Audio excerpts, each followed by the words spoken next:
The entire global economy, everything we buy, sell, and use, it runs on a system that's so massive, so powerful, that most of us never even see it.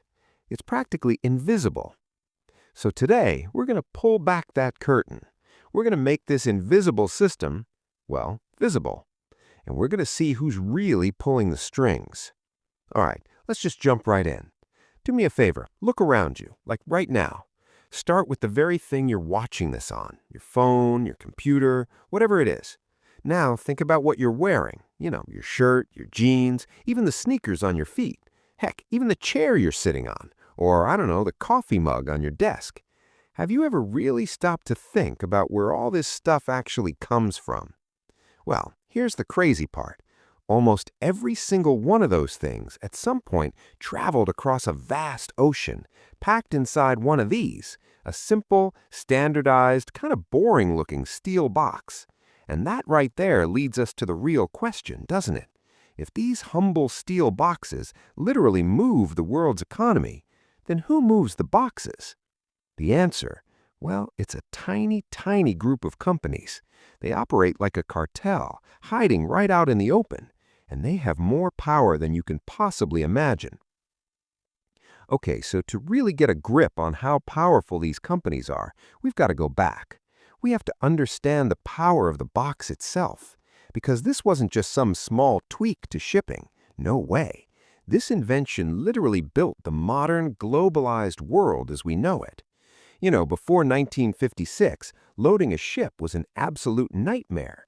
I mean, just picture it. Workers hauling every single bag, every crate, every barrel on board, one by one. It could take weeks. But then this trucking guy, McLean, got completely fed up with all the wasted time, and he had this brilliant, almost ridiculously simple idea. What if, instead of unloading the truck, you just lifted the entire truck trailer, the box, right onto the ship? And so, on April 26, 1956, his ship, the Ideal X, did exactly that. It sailed with 58 of these boxes. And yeah, the world was never, ever the same after that day. And the economic impact? Whoa, it was absolutely staggering. Just look at these numbers. The cost to load cargo went from almost $6 a ton all the way down to just 16 cents. That's not a typo, 16 cents. We're talking a 36-fold drop in cost. This didn't just speed things up, it made shipping so ridiculously cheap that it completely unleashed the era of global trade we live in today. But you know how these things go. Like a lot of revolutions, this one eventually created a new kind of empire. Over the years, companies merged, bought each other out, and now we're left with just a handful of giants who basically rule the seas. So let's meet them, the big three. First up, you've got MSC. That's the Mediterranean Shipping Company. They're based in Switzerland, believe it or not, and they're the biggest carrier in the world. Super private, run by the Aponte family. Then you have the Danish titan Maersk. These guys are legends in the industry, and right now they're trying to become like the UPS of the oceans, handling everything door to door. And rounding out the trio is the French challenger CMA-CGM, another family-run powerhouse, and they are known for just gobbling up smaller companies.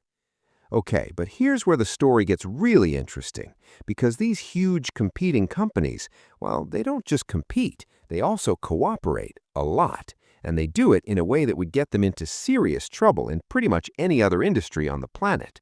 The way they do it is through something called a shipping alliance. So what's that?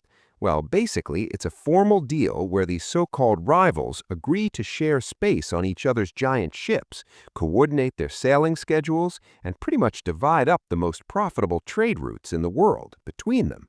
Yeah, really. And the result of all this? Well, just look. These three mega alliances, they have names, by the way, like 2M, the Ocean Alliance, and the Alliance, they now control about 80% of all container shipping on the biggest trade routes. Let me say that again, 80%. That leaves, 20% for everyone else? There's almost no room for any real competition. So I know what you're thinking. How on earth is this legal? It sounds exactly like an illegal cartel. And you'd be right, except for one thing. For decades, the shipping industry has had this sort of get-out-of-jail-free card. They have special exemptions from antitrust laws. In the U.S., for example, the Shipping Act of 1984 basically gave them the green light. The official excuse was that it would keep the industry stable, but the actual result, we ended up with a powerful and perfectly legal oligopoly. For a really long time, this whole system just kind of hummed along in the background. Nobody really noticed. And then the pandemic hit, and suddenly the immense power of this tiny club of companies was unleashed, and it put a massive squeeze on the entire global economy. Think about it. The world shuts down, and then, all at once, everybody wants to buy stuff online. A total flood of demand for goods. The whole system just broke. Supply chains got tangled up, demand went through the roof, and these shipping companies, they suddenly had all the power. They could charge whatever they wanted, and they did.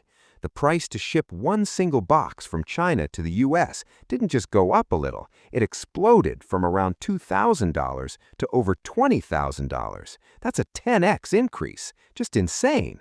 And the profits they made, I mean, they're just astronomical. It's hard to even wrap your head around the numbers. Between 2020 and 2023, the industry pulled in an estimated $300 billion in profit. To put that in perspective for you, just one company, Maersk, made more money in 2022 alone than it did in the entire decade before that combined. And look, this isn't just some boring financial story that doesn't affect you. No, that extra cost, it gets passed directly to us. It's why prices for pretty much everything went up. It also meant that small businesses, the ones that depend on imports to survive, they just got absolutely crushed by shipping bills that suddenly became impossible to pay. And maybe most importantly, it showed us all just how incredibly fragile this whole global delivery system really is. So where does that leave us? What happens now? The power of the big three seems pretty locked in, right? But there are some new forces starting to appear on the horizon, and one of them is a massive geopolitical player that has been very quietly building its influence over this whole system for years. I'm talking, of course, about China. We have to talk about China. So, first, their state-owned shipping company, COSCO, is already the fourth largest in the world, but that's just the start. Far more important is this. China builds something like 96% of all the world's containers, the actual steel boxes. They also control key strategic ports all over the world, and their shipyards are building more and more of the actual ships. You see the pattern here? The physical nuts and bolts of global trade are increasingly made and owned by China. But it's not all set in stone. There are definitely some signs of change brewing on the horizon. For one, regulators in both the U.S. and the EU are finally starting to take a much harder look at those special legal exemptions we talked about. Then there's the green transition. Building a new fleet of clean ships is going to cost a fortune, and that could really shake things up. And you even got wild cards like Amazon, who got so sick of paying crazy shipping prices that they're just starting to build their own logistics networks. So for the first time in a long time, this cartel might actually be facing some real pushback. So the next time a package shows up at your door, just take a second. Think about the absolutely incredible invisible system that brought it to you. A system built entirely on the back of that simple steel box. And then ask yourself this, in a world that is so deeply connected, a world that depends on this system, is it really a good idea to let so few people have their hands on the off switch?